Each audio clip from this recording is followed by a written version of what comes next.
नमस्कार welcome to another blog. तो यही ब्लॉग रे आपण देखिया पाउथिबे कि जे मु चारटा इल्सी माछ धरिकी देखौची कोन पई देखौची ना कसा फळ रु हमर इल्सी माछ आछि। तो केमती कोन प्राइस अछि कसा फळ मार्केट रे आ केमती किनिबे चारंतु डिटेल्स वीडियो देखिबा।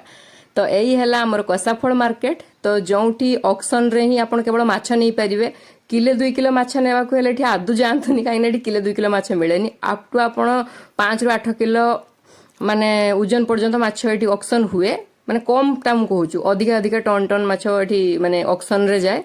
तो केमती थिला रेट से दिनर एटा हला शुक्रवार दिनर वीडियो जोडा कि अर्ली मॉर्निंग माने जाई के एठु माछ आनिया पई हस्बैंड जाईथिले जोडा किछि किछि क्लिप मो पई नै के आछचंती आ एठु ऑक्शन धरि कि माछ नै के आछथिले।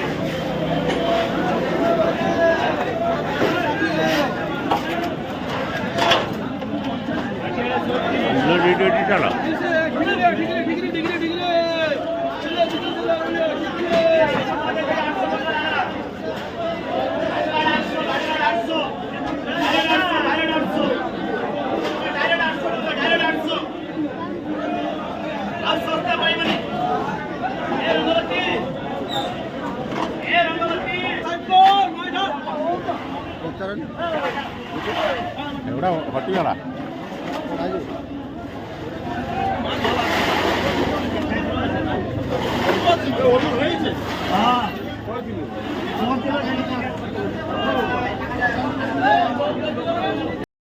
आमर पाखापाखी 8 किलो माछर ऑक्शन नैतले हस्बैंड जोड़ा कि 350 थिला किलो।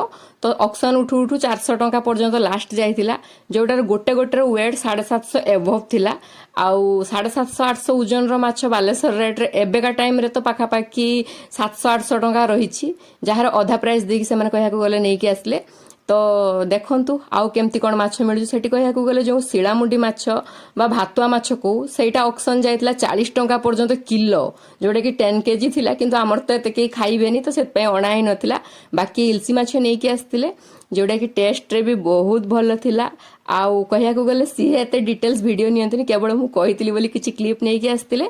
तो हमर एमती हे नै कि आस्तिले प्रत्येक रो वेट 700 भितरे रहिछि 700 रु 750 भितरे वेट रहिछि।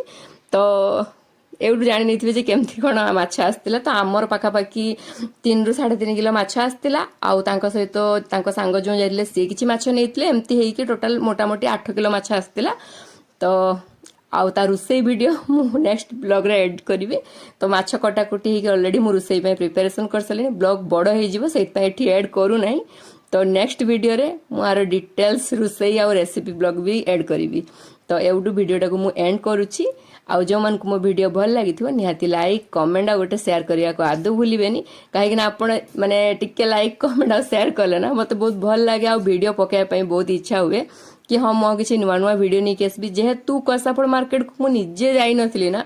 तो आउ जो सब ऑक्शन टाइम रे जो वीडियो नवा कथा कि मुख सेडा सब किछि निया है नै काहे ना से समय रे तो के कथा भी ही परिबेनी जदी हो आउ के थांते तांको सहित वीडियो नै पर थांते किंतु जो तांको सांग जाइले से भी ऑक्शन रे थिले समस्त ऑक्शन डाकुतिले काहे ना रेट उठे देबे ऑक्शन रे त माने किणी होबनी काहे ना एम्ति 2-3 जगह ऑक्शन छाडी देतिले ऑक्शन उठेई पालेनी रेट आउ बहुत रेट करके लोक नहीं गले एई ऑक्शन टा भाग्य को आम भाग्य रे मिली गला। तो नहीं कि आसले आपण जदि चाहिए कसाफड़ मार्केट रे निजे ही विजिट करिकी मार्केट रू ही आपण नहीं आसी परिबे किनिकी किंतु सेटा नॉर्मल मार्केट रेट ही रहिबो सस्ता रे पाइबेनी जोंटा कि आपण तांकू माने ऑक्शन रू आनले जति कि सस्ता रे पाइबे सेंति पाइबेनी। तो जो माने अधिका क्वांटिटी रे आनिबे तो सेई माने विजिट करंतु मो मतरे बहुत बेटर हबो। बाय बाय एवडू वीडियो।